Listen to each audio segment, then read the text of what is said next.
et l'Égypte, où il serait réorganisé et réaffecté par l'armée britannique.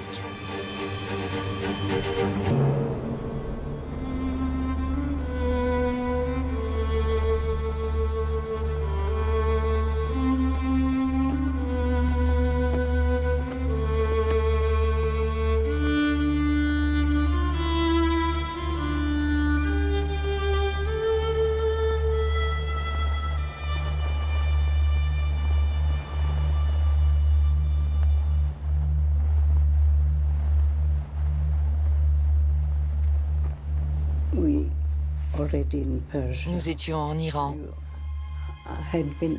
J'étais sous-alimentée depuis si longtemps que j'étais très faible. On passait la nuit dans les montagnes de l'Elbourz.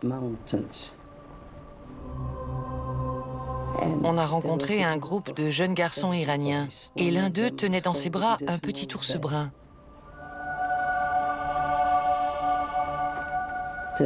L'ourson avait perdu sa mère. Elle avait été abattue par des chasseurs.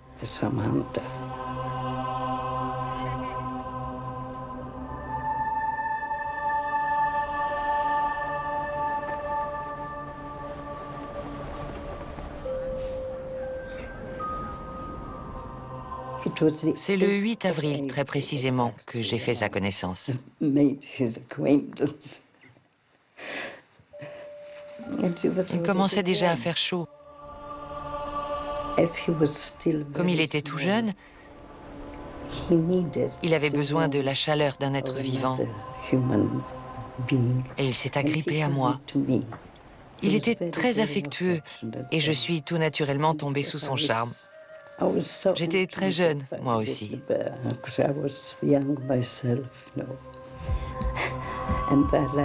Je l'ai adopté. J'ai caressé sa fourrure et je l'ai serré dans mes bras. Je savais qu'il venait de perdre sa mère et qu'elle devait lui manquer énormément. Il a dû sentir que j'avais de l'affection pour lui. Ça a dû lui faire quelque chose que je le serre dans mes bras comme ça. Il se comportait vraiment comme un bébé humain.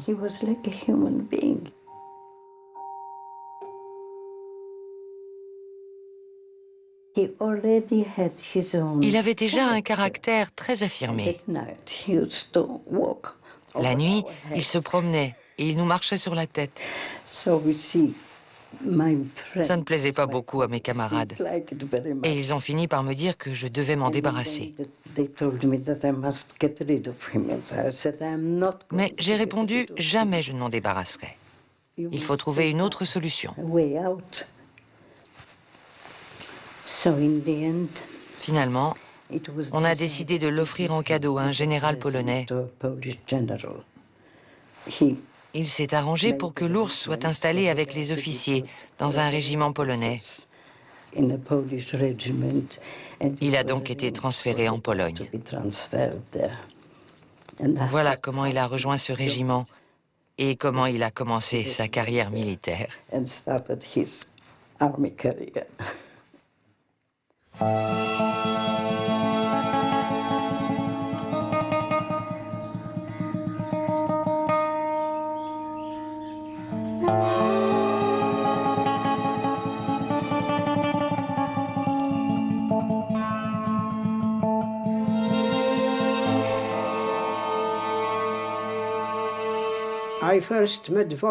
J'ai rencontré Wojtek au camp militaire de Guédéra en Palestine en novembre 1942. Je faisais partie de la 2e compagnie de transport, qui est devenue plus tard la 22e compagnie de transport. J'ai donc fait la connaissance de Wojtek. J'ai été abasourdi de voir un ours assis près de la tente du commandant. On m'a dit, c'est Wojtek. Et je me suis dit, tiens, je ne suis pas le seul Wojtek dans la compagnie. J'ai été très surpris au début, mais je me suis vite habitué à avoir le même prénom que lui.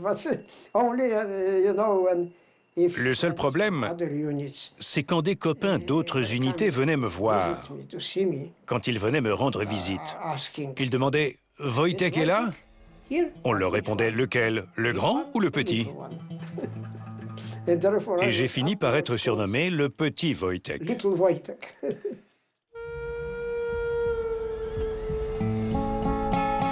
Les soldats se prirent d'amitié pour cet animal sans défense. À cause de ses attitudes cocasses, bien sûr, mais aussi et surtout parce que Wojtek avait perdu sa famille et son foyer, et que tous les soldats, eux aussi, se sentaient un peu orphelins.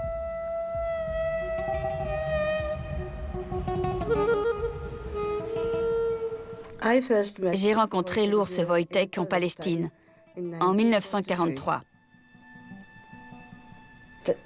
La compagnie à laquelle appartenait Wojtek était stationnée à côté de la nôtre. Il devait avoir à peu près 1 an, mais il était déjà assez grand. On a pris une photo avec lui. Notre commandante a dit « Allez les filles, on va faire une photo avec l'ours ». Et elle a ajouté « Irena, mettez-vous là ». Mais j'ai refusé de m'asseoir juste à côté de l'ours. Je me suis mise au 2e rang. On était très occupés. Il fallait non seulement approvisionner les unités polonaises, mais aussi les unités étrangères. On n'avait pas beaucoup de temps pour jouer avec lui.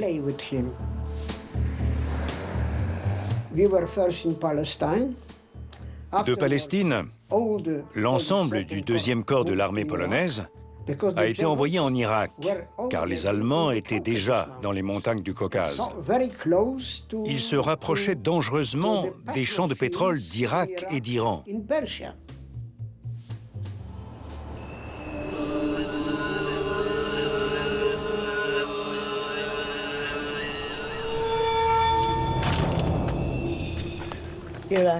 Il faisait très chaud en Irak. C'était vraiment l'enfer. De 10h du matin à 5h de l'après-midi, on restait allongé presque nu dans les tentes et on se versait de l'eau dessus. Par cette chaleur, Wojtek passait son temps assis au fond d'un trou creusé dans le sol.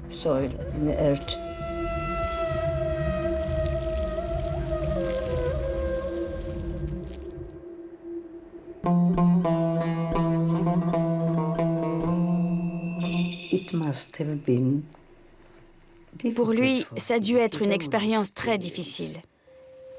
Il était loin de son pays d'origine. Et même si c'était un animal, c'est quelque chose qu'il devait sentir. L'Irak était vraiment une terre étrangère pour lui.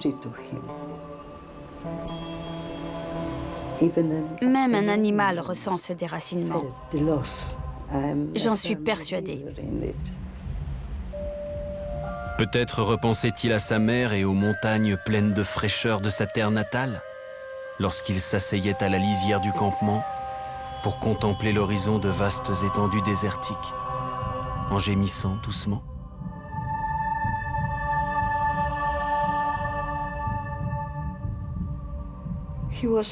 Il était comme un immigrant.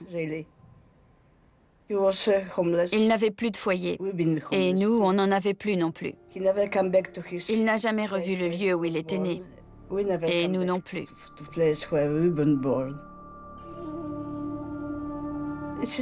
C'est difficile à expliquer parce qu'aujourd'hui, on a l'impression que rien de tout ça n'est vrai. Parfois, je me demande pourquoi je suis encore en vie. Dans cette exposition sur Wojtek, j'ai vu beaucoup de photos qui faisaient véritablement partie de ma vie. Il y a beaucoup de choses que les jeunes générations ne croient pas. Ils ne croient pas que ces choses aient existé. Par exemple, j'ai amené mon petit-fils de 8 ans voir cette exposition. Sa première réaction a été de dire que ce n'était pas vrai. Un ours ne sait pas conduire. Un ours ne peut pas faire ci ou ne peut pas faire ça. C'est juste un animal. C'est difficile d'expliquer tout ça à des enfants. Regarde son coude et son popotin. Je sais. J'adore cette photo. Il était costaud. C'est ma photo préférée. C'est une histoire qu'on ne peut pas raconter en dehors de son contexte. Quand on raconte l'histoire de Wojtek, Il faut expliquer aux gens comment et pourquoi ça s'est passé. On a été déportés en 1940, le 13 avril, vers la Sibérie.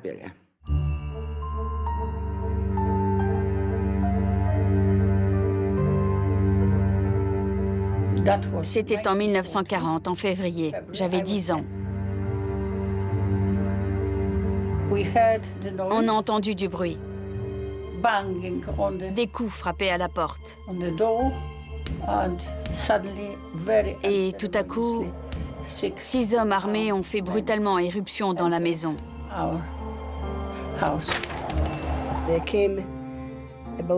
Une vingtaine d'hommes, des soldats, sont entrés dans la maison. Ils ont dit « Rassemblez ce qui vous tombe sous la main. Mettez votre manteau. Vous allez quelque part. » Il faisait très très froid. Il faisait moins 30. Ils nous ont entassés sur des traîneaux et ils nous ont amenés à la gare la plus proche, qui était pleine de familles comme la nôtre. Apeurés, terrifiés. Quelques heures plus tard, ils nous ont entassés dans des wagons à bestiaux. 30, 50 personnes serrées dans des wagons en planches, avec un trou dans le sol qui servait de latrine.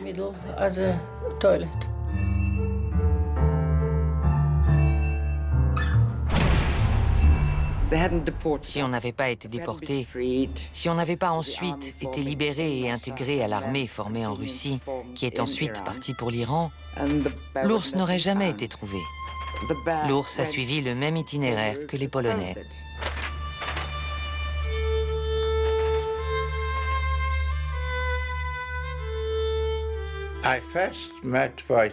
J'ai rencontré Wojtek en Irak, à Kirkouk, au début 1943.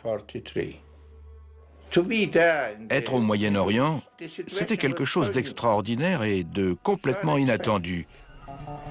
Mais je ressentais une sorte de manque, une sorte de nostalgie. Dans un magasin sur 2, ou presque, les gens parlaient polonais. On pouvait discuter du pays.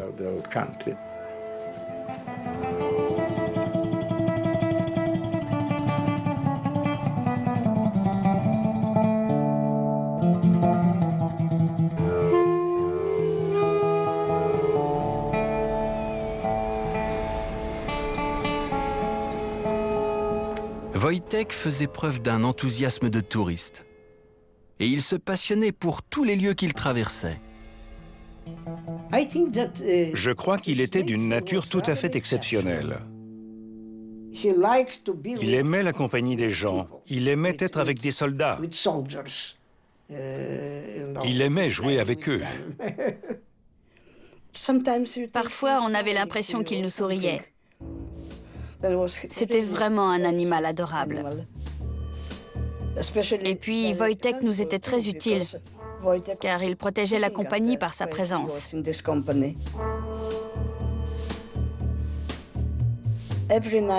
Chaque jour, 2 soldats de la compagnie étaient de service pendant 24 heures. Wojtek faisait les rondes avec eux. Quand il était fatigué, il faisait un petit somme, puis il rejoignait les 2 hommes de garde. Il adorait se rendre utile. Il était parfait dans le rôle de garde du corps. On pouvait le laisser dans un camion et personne n'aurait l'idée d'aller y voler quelque chose avec un gros ours qui montait la garde.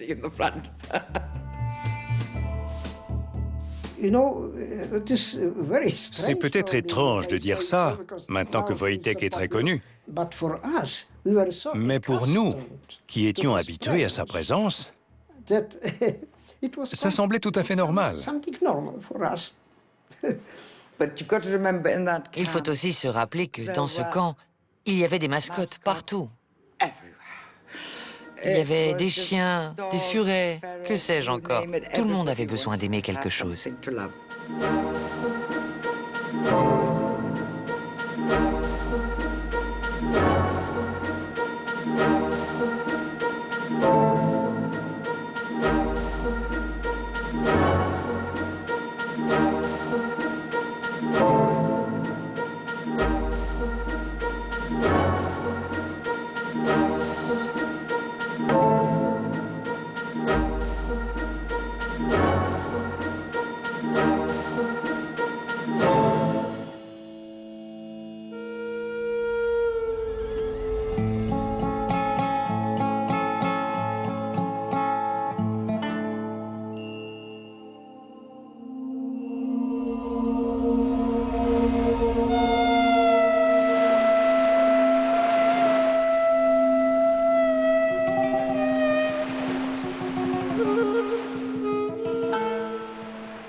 16 février 1944.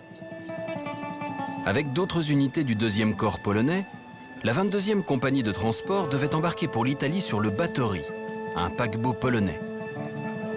Les 2 années d'entraînement passées au Moyen-Orient allaient enfin prendre tout leur sens. Un sentiment de soulagement, mêlé d'impatience, s'était emparé des troupes qui savaient qu'elles allaient enfin passer à l'action.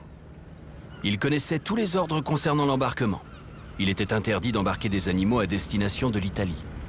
Mais comment abandonner Wojtek? Cela aurait brisé le cœur de l'ours et celui des soldats.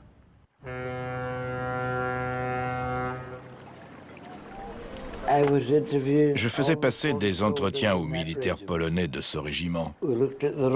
J'ai regardé la liste et seul un certain caporal Wojtek ne s'était pas encore présenté.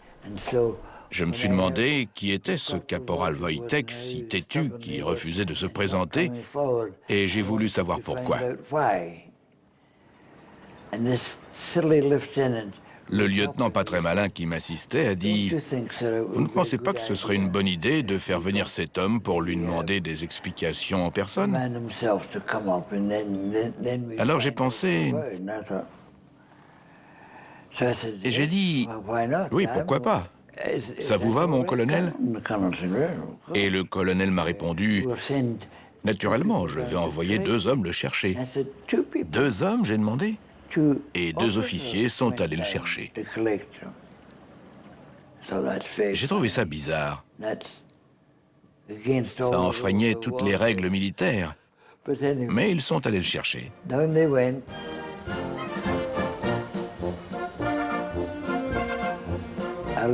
J'ai regardé le lieutenant. Il était devenu blanc comme un linge.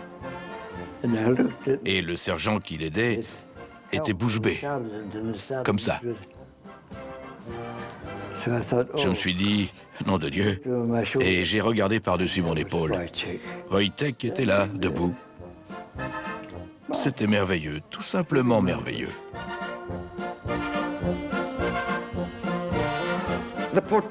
Les autorités portuaires refusaient de le laisser embarquer. Il a fallu téléphoner au haut commandement au Caire pour demander l'autorisation de faire monter Wojtek. Et elle a été accordée. Il avait l'autorisation du haut commandement pour embarquer sur le Batory. C'est le général Anders en personne qui lui avait donné le grade de caporal. Je ne savais pas qu'il avait un grade. Je ne savais pas que c'était possible et que ça avait été fait pour que les gens comprennent bien que Wojtek appartenait véritablement à la 2e armée polonaise.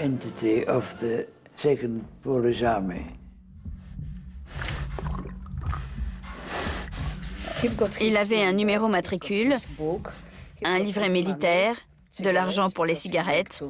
Il adorait manger des cigarettes. C'était un soldat, un vrai soldat.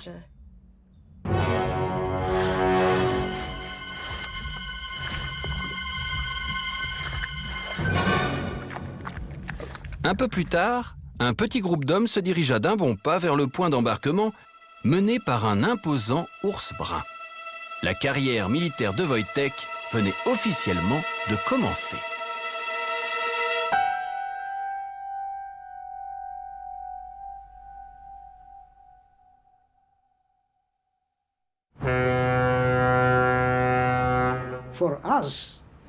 Pour nous, embarquer sur un navire polonais, naviguer sous pavillon polonais, entendre l'hymne national qui retentissait en notre honneur, c'était vraiment quelque chose.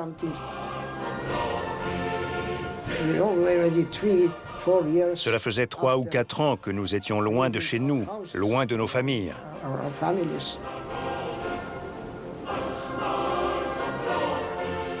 C'était un moment extrêmement émouvant.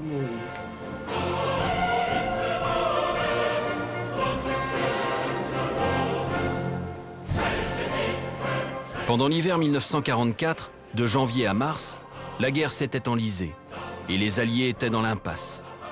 Les Britanniques, les Américains, les Indiens, les Français et les Néo-Zélandais avaient livré 3 batailles sanglantes pour déloger l'ennemi des hauteurs de Monte Cassino, mais en vain. En ce mois d'avril, les préparatifs avaient commencé pour un 4e assaut. Prêt à monter au front aux côtés des Américains, des Français et des Britanniques, il y avait désormais le 2e corps polonais. On m'a souvent demandé au fil des ans, vous n'aviez pas peur en allant au combat? La première fois, on n'a pas peur, on a juste de l'appréhension. Mais la deuxième fois, on a peur. On sait à quoi s'attendre.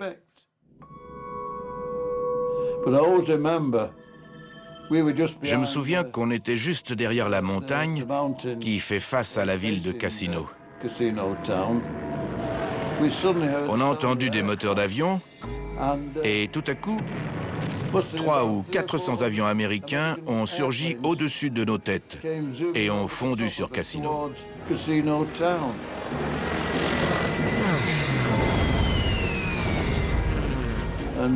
On ne le savait pas, mais quelques jours plus tard, nous serions dans la ville de Cassino, en première ligne.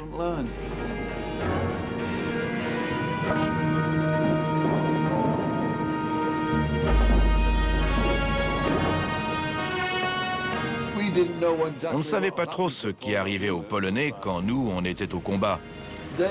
Ils devaient attaquer les Allemands à leur point le plus faible, qui était à l'arrière du monastère. Bien sûr, les Polonais ont souffert de pertes énormes.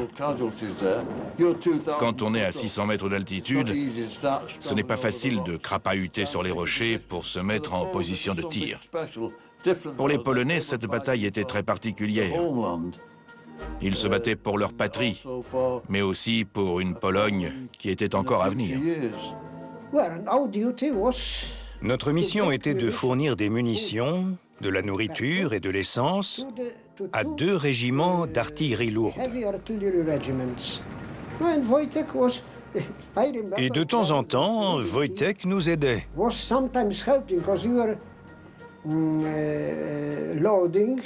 On devait charger énormément de caisses. Quand il voyait qu'on commençait à fatiguer, à force de charger toutes ces caisses très lourdes dans les camions, Wojtek essayait de nous aider. Et je me souviens qu'il pouvait soulever à lui tout seul une caisse qu'on devait se mettre à 3 ou 4 pour porter. Et qu'il pouvait la mettre dans le camion. Quand il voyait que les soldats étaient fatigués de soulever des caisses, il se disait « Bon, je vais les aider, je vais les aider ». Il était vraiment d'une nature profondément serviable. Il adorait rendre service.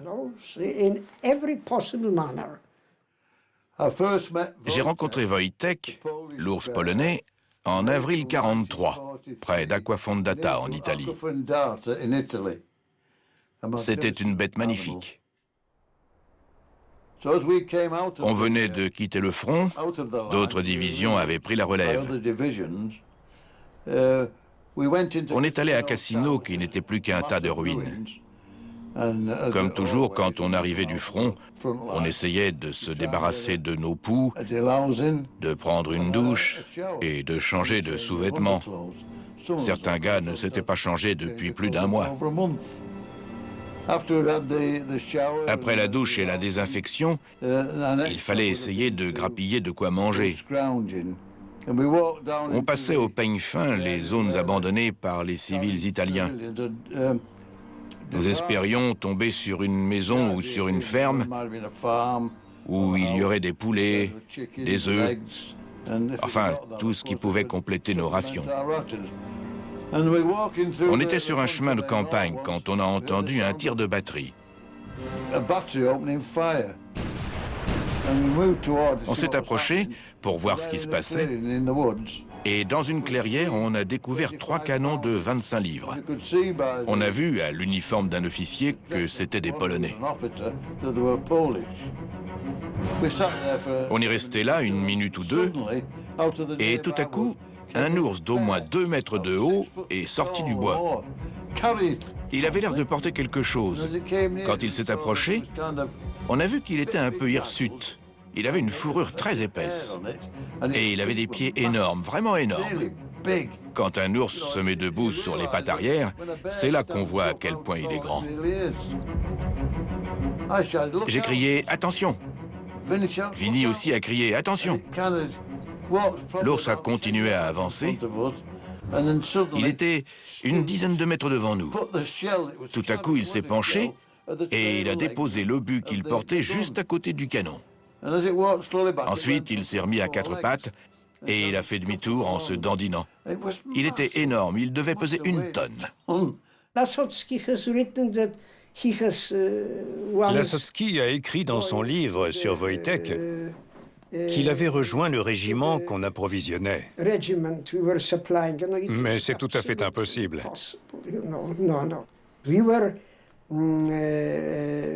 On chargeait des caisses d'obus parce que ça allait beaucoup plus vite que de les charger un par un. Et quant à Wojtek, c'est vrai qu'il nous aidait, mais pas en portant des obus sortis de leur caisse. Ça aurait été beaucoup trop dangereux. L'imposant animal mesurait plus d'1,80 m et il se mêlait aux hommes avec aisance. Et les hommes ne lui prêtaient pas plus d'attention que s'il avait été un des leurs. Mais ce n'est pas tout. L'ours les aidait à décharger le matériel. Certains ont laissé leur imagination s'emporter. Les Polonais voulaient le ramener sain et sauf en Pologne. Et pourtant, il leur est exposé à la puissance de feu de l'artillerie allemande à Monte Cassino. Non, c'est absurde. Il était là, bien sûr, mais pas exposé à la vue de l'ennemi. Il est ressorti du bois quelques minutes plus tard, avec un autre obus. Et cette fois, on a vu qu'il haletait un peu parce que le temps était plutôt lourd. Il s'est arrêté, il a regardé sur la droite du canon, et il a grimpé dans un arbre, comme s'il vérifiait où les obus atterrissaient. Les autres soldats l'ignoraient, comme s'il faisait partie de l'équipe, et visiblement, il en faisait partie. Personne ne lui prêtait d'attention particulière. Il faisait juste son boulot, comme n'importe quel autre artilleur de l'équipe. Il imitait tout ce qu'on faisait devant lui. On fumait, il fumait. On buvait, il buvait. On hochait la tête, il hochait la tête.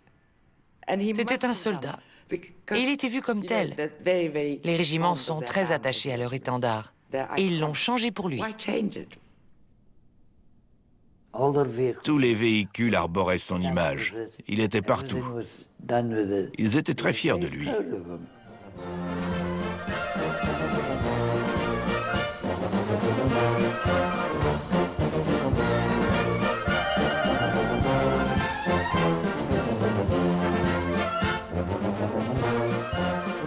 Il était presque humain, mais pas complètement. C'était un homme très courageux pour un ours.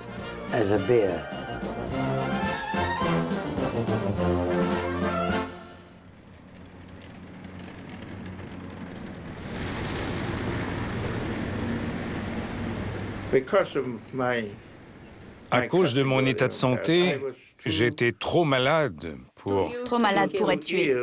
Trop malade. Pour être tué. J'étais en trop mauvaise santé pour qu'un soldat allemand m'abatte pendant une attaque contre notre bastion. C'est le paradoxe. Les gars en bonne santé étaient tués et ceux mal en point survivaient. Mon bataillon a subi plus de 60% de pertes. Et c'était à peu près comme ça pour toutes les unités. On envoyait de dur. C'était un sale boulot. C'était tout ou rien. Marche ou crève. Bien sûr, on a essuyé des pertes terribles. Mais pour nous, il était très important de combattre. Parce que, comme vous le savez, nos ennemis, et en particulier les soviétiques, nous méprisaient. Staline avait dit que les Polonais ne voulaient pas se battre. Mais là, on a bien montré que les Polonais se battaient pour la liberté.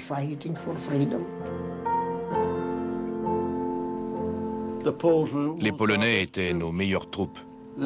Ils étaient animés par une sorte de rage à cause de ce qu'ils avaient subi de la part des Allemands et des Russes. Pour eux, c'était en permanence tuer ou être tué. À la fin de l'assaut, on les a vus redescendre de la montagne avec leurs morts et leurs blessés. C'était un spectacle déchirant.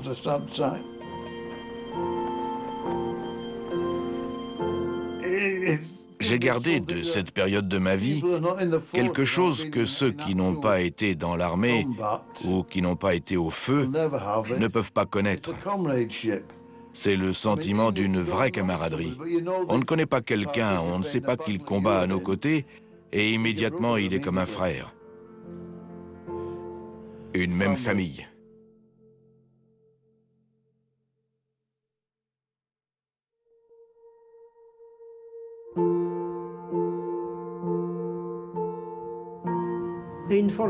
En 1947, je suis rentré en Pologne. Bien sûr, je n'étais pas tranquille parce que toute ma famille avait été poursuivie et emprisonnée. Grâce à Dieu, mon père était rentré à la maison, ma sœur était rentrée à la maison, mon frère aussi était rentré à la maison. J'étais le seul qui restait encore hors de Pologne.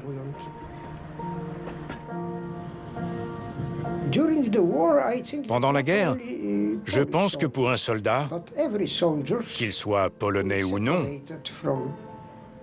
quand il est loin de sa famille et de son pays, être en contact avec quelqu'un de gentil et d'amical, même si c'est avec un animal, c'est quelque chose de très important pour le moral.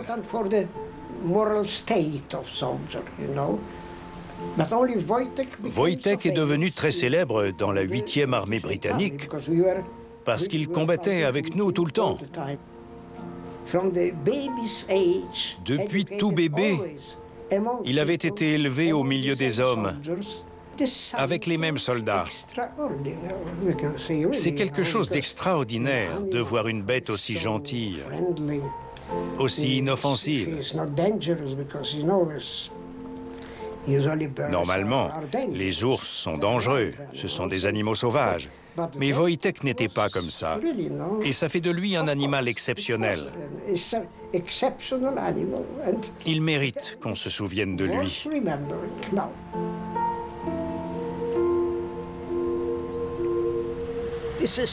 C'est une date symbolique, le 18 mai 1944, parce que le drapeau polonais a été planté sur les ruines du monastère.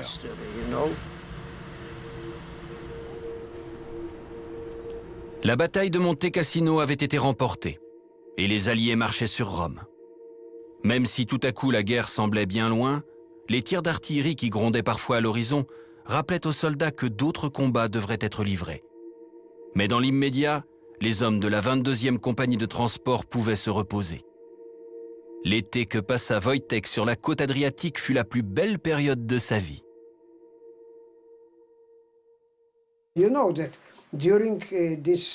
Pendant la campagne italienne, je revois Wojtek dans un camion qui servait d'atelier de réparation. Il était assis à l'avant avec les mains, enfin, avec les pattes de devant sur le volant. Et un jour, on allait... J'étais dans un camion juste derrière le camion atelier où était Wojtek. Et il a vu que la mer Adriatique n'était qu'à une quinzaine de mètres, car on roulait le long du rivage. Alors, il a sauté du camion et il a couru sur la plage qui était pleine de jeunes Italiennes. Vous imaginez les cris qu'elles ont poussés. Et on leur a dit « Mesdemoiselles, n'ayez pas peur, c'est un ours gentil. N'ayez pas peur, il ne vous fera pas de mal. » Et effectivement, il a nagé un peu, il est revenu et on est reparti. Il aimait se rouler par terre avec les soldats. Il jouait avec eux. Et il en affrontait 4 à la fois sans jamais sortir ses griffes. Il aimait leur donner un coup de patte et les faire culbuter cul par-dessus tête. Il n'a jamais blessé personne. Jamais.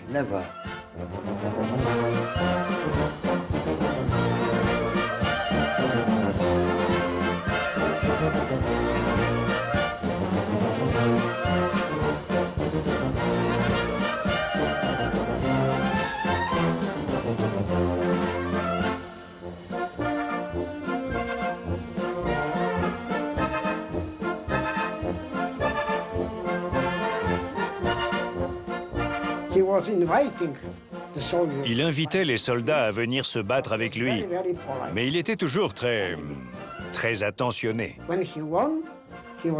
Et quand il avait gagné, il était très fier de lui, mais il ne faisait jamais aucun mal à l'ennemi vaincu.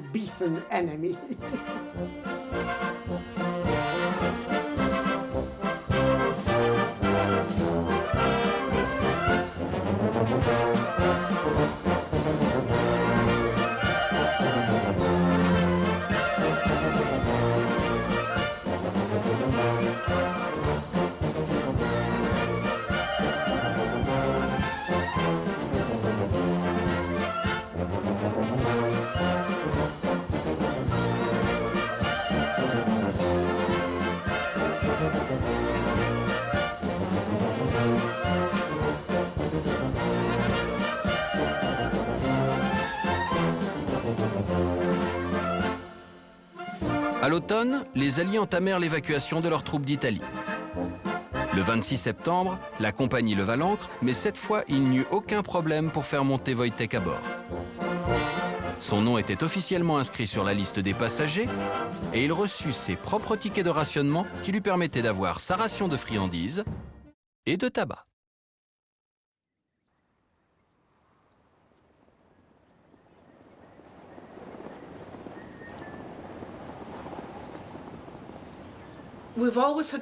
L'une des difficultés qu'on a rencontrées à la Fondation Wojtek, c'était de recueillir des témoignages de Polonais ici en Écosse. Ce n'était pas facile de leur faire parler du passé. Ils s'étaient installés en Écosse et pour eux, la Pologne était très loin, c'était une autre époque. Ils avaient lutté pour la liberté d'expression, la liberté de se déplacer, la liberté d'entreprendre. Et tout ça, ils l'avaient perdu après la Seconde Guerre mondiale. Ils s'étaient retrouvés prisonniers d'un régime. Pour eux, c'était pire qu'être bombardés ou mitraillés. C'était une période de leur vie qu'ils voulaient oublier. Ils vivaient en Écosse, ils étaient écossais, et ils voulaient vivre sous un nouveau régime, mener une nouvelle vie. Ils ne parlaient plus polonais. Ils étaient écossais ou bien britanniques, mais en tout cas, ils n'étaient plus polonais. Ce qui est intéressant, c'est que beaucoup de gens ignoraient que Wojtek avait passé une aussi grande partie de sa vie en Écosse.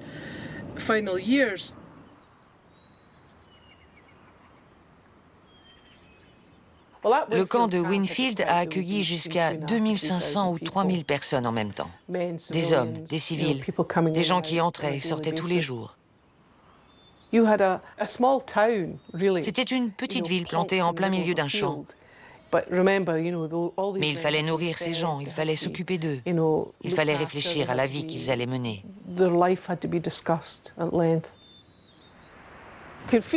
On sent déjà la présence de l'ours. C'est très curieux.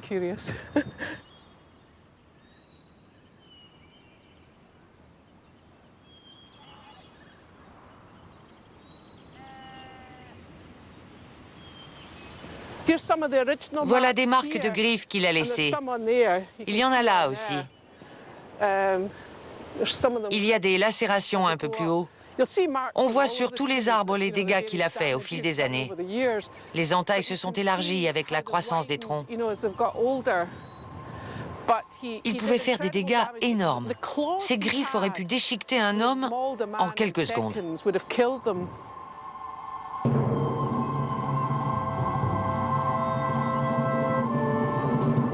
Cet étrange collier a fait son apparition en haut de cet arbre récemment. Il y a Wojtek écrit dessus.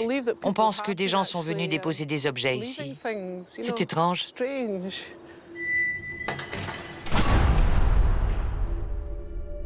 Wojtek! T'es vraiment soldat, Wojtek? Wojtek, mon papa dit que tu parles polonais. C'est vrai que tu vas retourner en Pologne?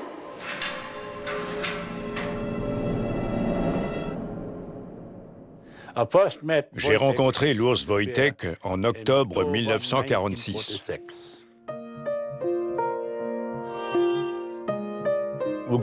On a reçu un message qui annonçait que des soldats allaient arriver à Winfield.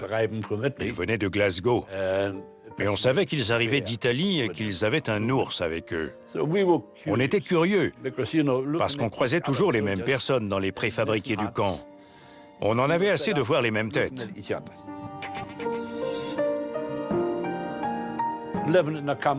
Quand on vit dans un camp, à l'écart d'une ville ou d'un village, on voit les mêmes personnes tous les jours. Ça faisait du changement de voir un animal comme l'ours, Wojtek. Il était très gentil et il était habitué à voir des humains. Il aimait les cigarettes, il aimait les bonbons, il aimait la bière. Il voyait les hommes boire, il les voyait fumer. Il était habitué à tout ça, ça faisait partie de sa vie. Il se disait, si c'est bon pour eux, alors c'est bon pour moi. Il s'asseyait sur son postérieur avec une bouteille de bière entre les pattes de devant et il la buvait exactement comme un être humain. Il la finissait et après, il hochait la tête pour dire merci.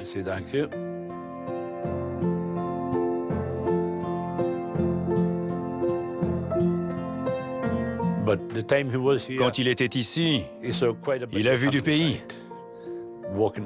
Beaucoup de gens venaient de loin pour voir l'ours de Winfield. Ils venaient prendre Wojtek en photo. Nous, on était habitués à lui. Mais les gens venaient des villes ou des villages alentours pour le voir. Ou bien on l'emmenait en camion à Duns ou à Berwick. Parce que c'est pas tous les jours qu'on voit quelque chose comme ça.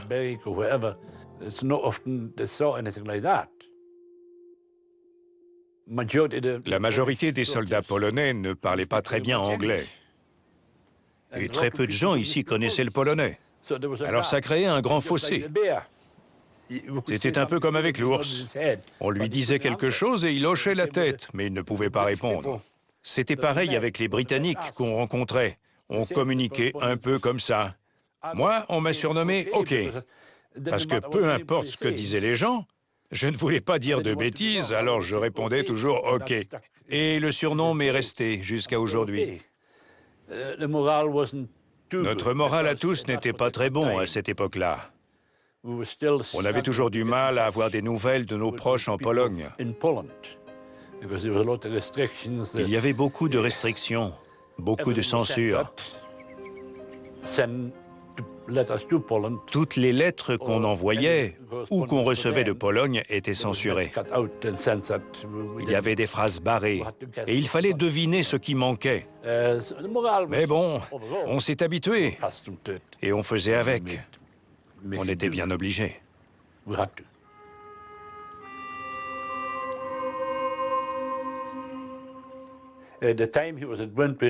À l'époque où il était à Winfield, il était heureux.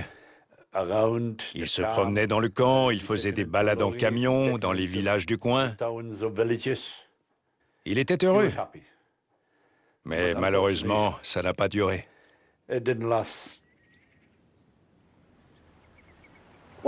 Voici Union Bridge.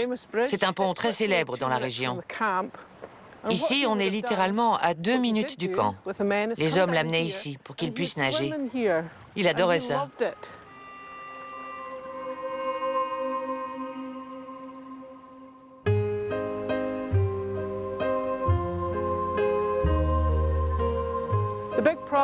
Le grand problème pour les hommes du camp, c'était où est-ce que Wojtek va aller? Qu'est-ce qui va lui arriver? Les hommes l'avaient surnommé « Espoir sur pattes ». Le dernier jour, ça a été très triste quand il a fallu prendre une décision. Les choix étaient très réduits. Wojtek aurait pu suivre les soldats rapatriés en Pologne, mais c'était difficilement envisageable. La décision la plus douloureuse aurait été de l'abattre. Mais les hommes étaient tous d'accord sur le fait que si Wojtek devait être abattu, ils appuieraient eux-mêmes sur la gâchette.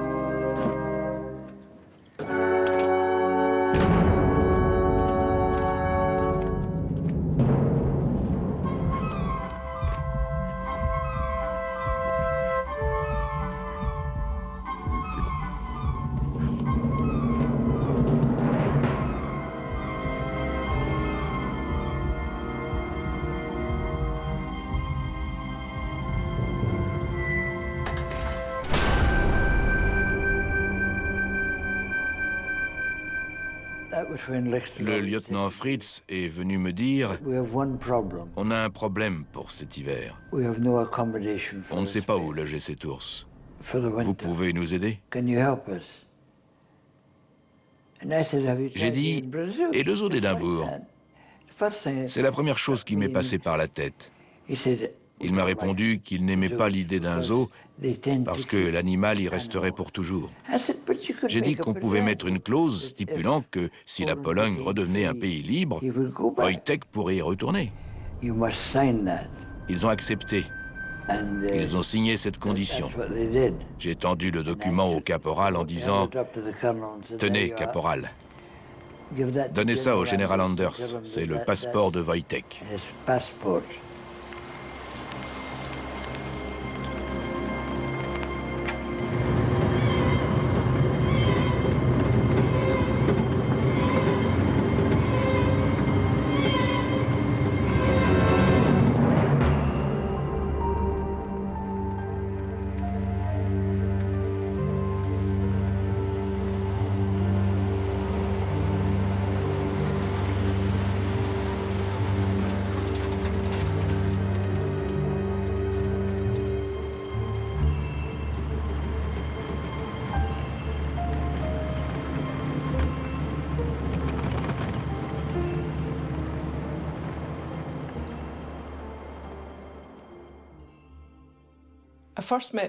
J'ai rencontré Wojtek au zoo d'Édimbourg en 1961.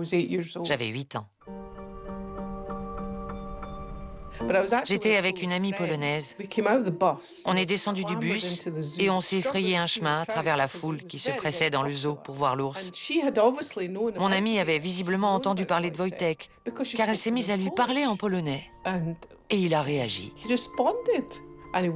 Il nous a fait un signe de la patte, juste à nous, pas aux autres, bien sûr. C'était un moment magique, et j'ai eu le coup de foudre. C'était un moment très fort. J'ai dit à mon ami, demande-lui s'il connaît mon pépé. Et elle m'a répondu, oui, il m'a dit qu'il le connaît. On avait seulement 8 ans. Un peu plus tard, j'ai dit à Don Gillespie, vous savez, on est prêt à payer pour sa nourriture. Ne vous en faites pas, il m'a répondu. Regardez les milliers de gens qui viennent ici tout spécialement pour voir l'ours. Et l'affaire était réglée. Je lui ai parlé en polonais. Je lui ai dit, tu veux une cigarette? Et il a hoché la tête. Mais c'était pas facile de lui lancer une cigarette. Il y avait une sorte de fossé qui le tenait à distance. Et la plupart des cigarettes tombaient dedans. Il essayait de les récupérer avec ses pattes. On gaspillait un paquet de cigarettes avant de réussir à lui en lancer une. Mais après, il l'avalait et il hochait la tête pour dire merci. Son comportement était irréprochable. Un jour, je me souviens que le lieutenant Fritz a apporté son violon et lui a joué une mazurka. Et Wojtek s'est mis à danser. Ce n'était pas la première fois qu'il dansait comme ça. Ça lui faisait plaisir d'entendre de la musique. Et il reconnaissait le polonais, parce que ses petites oreilles s'agitaient d'avant en arrière. Et c'est comme ça qu'on voit qu'un ours est attentif.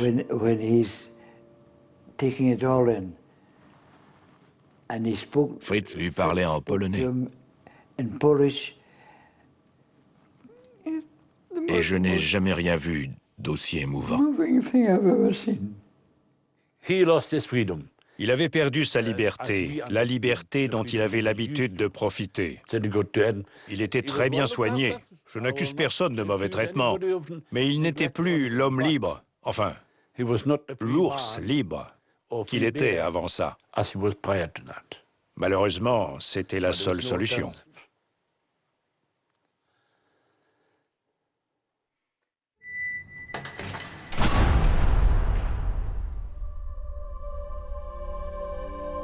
Wojtek! Wojtek! Wojtek, papieros! Cigarette! Żołnierz! Polski żołnierz, Wojtek! Pamiętasz? Hé, tu te rappelles? Papieros, Wojtek! Polish Army, pamiętasz, Wojtek? Żołnierzem w polskiej armii.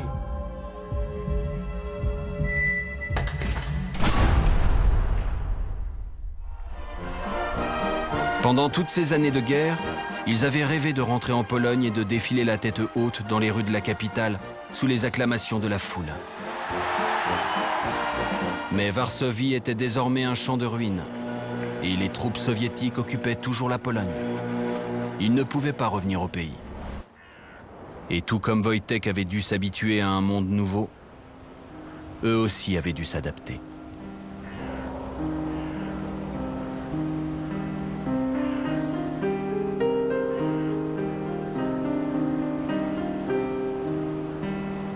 À Gdansk, anciennement appelé Danzig, le zoo avait demandé que Wojtek soit ramené en Pologne. Les autorités communistes le voulaient. Pour eux, c'était un symbole de la libération de la Pologne. C'était une question de prestige. Ils voulaient le ramener en Pologne pour montrer que le pays était vraiment libre. Mais mes collègues n'ont pas permis ça.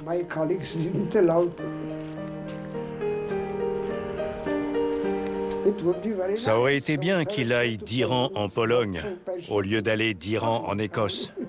Mais l'histoire en a décidé autrement.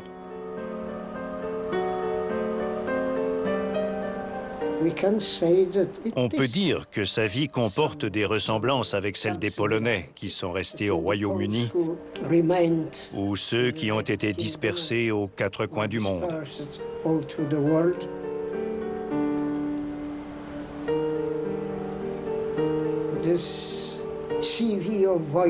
Le parcours de Wojtek est un parfait exemple du destin des exilés polonais. Vous savez, Churchill a même dit au général Anders, « Maintenant que la guerre est finie, on n'a plus besoin de vous. Vous avez fait ce que vous avez fait, mais on n'a plus besoin de vous. » Et pour nous, ça a été extrêmement douloureux.